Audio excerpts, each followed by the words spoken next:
Man, I love this game. I love this game. I talked about it before that I had to take a little break from Genshin when Sumero was released because it was very laggy, blah blah blah.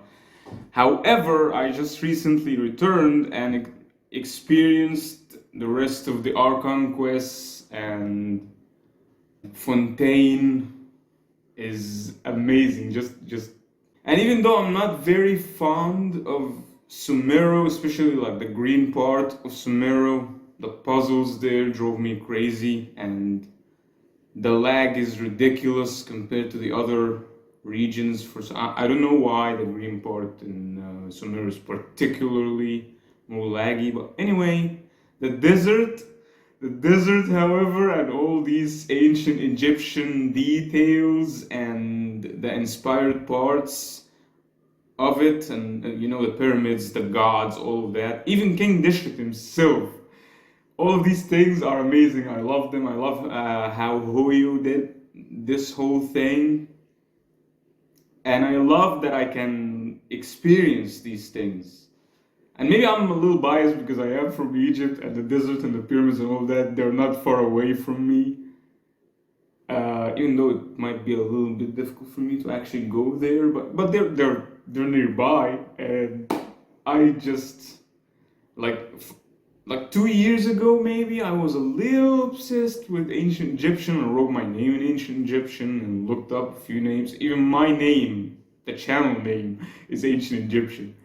And King Deshret, his name is also ancient Egyptian. Like the word Deshret is the ancient Egyptian name for a crown.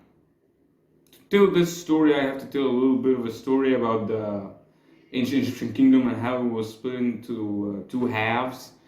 Now there's a long story of gods and bloodlines and kings and more gods, more kings. But the short version of the story that pretty much everyone here knows is that the ancient Egyptian kingdom was split into two halves, Upper Egypt and Lower Egypt. The northern part was called Lower Egypt, and the southern part was called Upper, and it sounded weird to me at first, but then I learned that it has something to do with comparing the land, the height of the land, or something like that, to sea levels. So Upper Egypt is actually, the land in Upper Egypt is higher. The ground there is higher than the ground in Lower Egypt. That's why it was called that. So it has nothing to do with directions. And what's relevant here is that the king who was ruling Upper Egypt, the southern part, wore a white crown called Hijit. And the king who ruled Lower Egypt, the northern part of Egypt with the Nile Delta and the desert, wore a red crown called Deshret. So all of his names are pointing to the name of his crown. At first I thought Deshret was his first name or something, but no.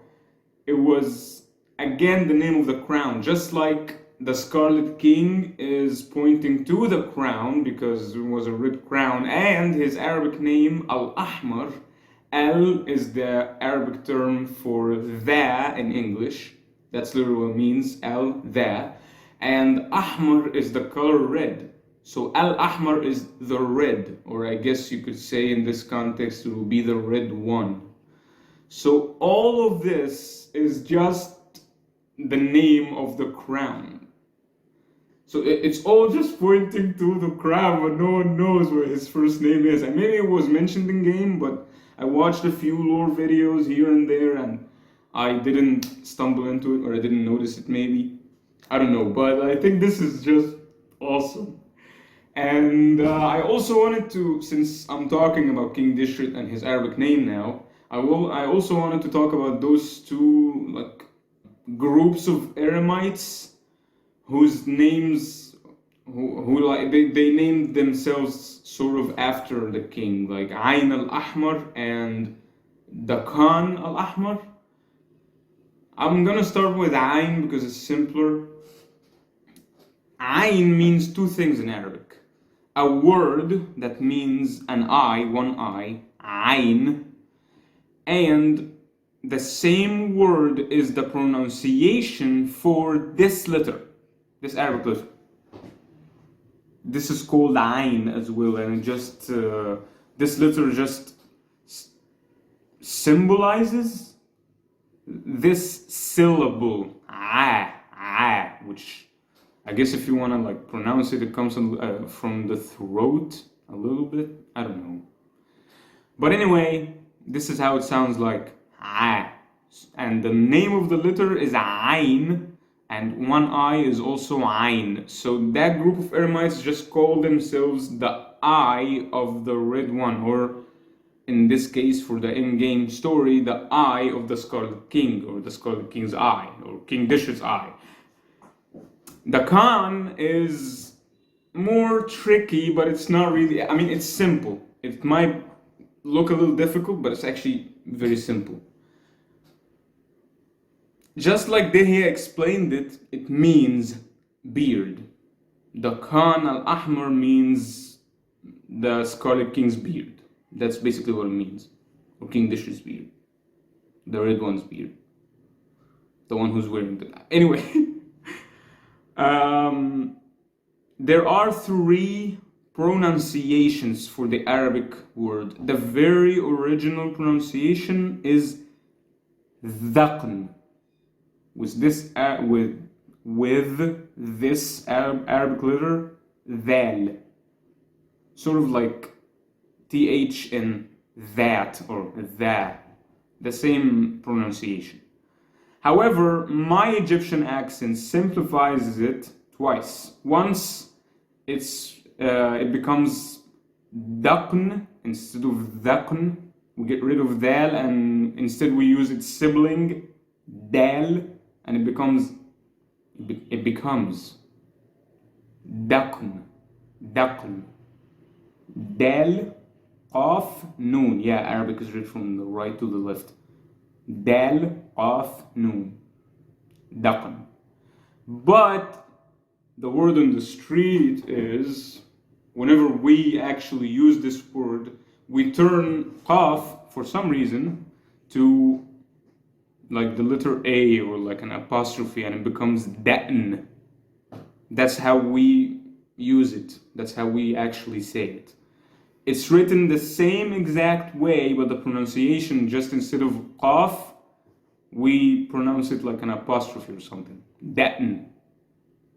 So I think what Hoyo did here is actually the right thing to do. They took like the middle ground here and used daqn, but it's still very difficult to pronounce, so it became the Khan, which honestly I don't blame them. I mean, it's I think it's great. It's very close to the original. So yeah, we do the qaf thing with a lot of words here. Like take this word for example, which means a heart in Arabic, qalb. We pronounce this one alb. It's written, we always write it the same way, we write it correctly, but we say it this way. So a lot of words that use this letter, qaf, instead of actually pronouncing qaf, we replace it with like an apostrophe, or you know that sound,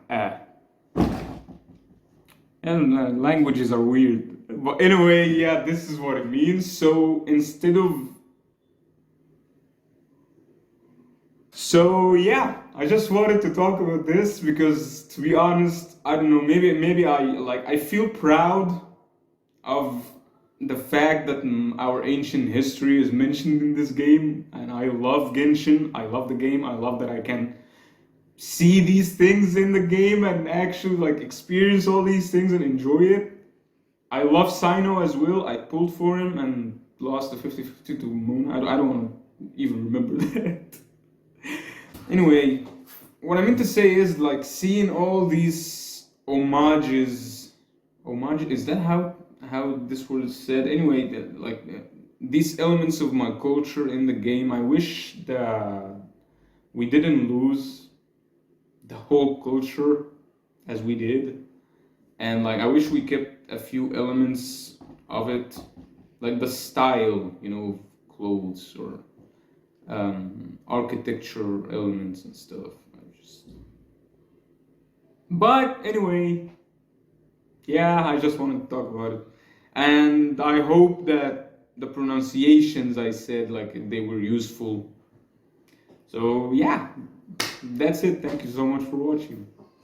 Have a good day, night, time, existence.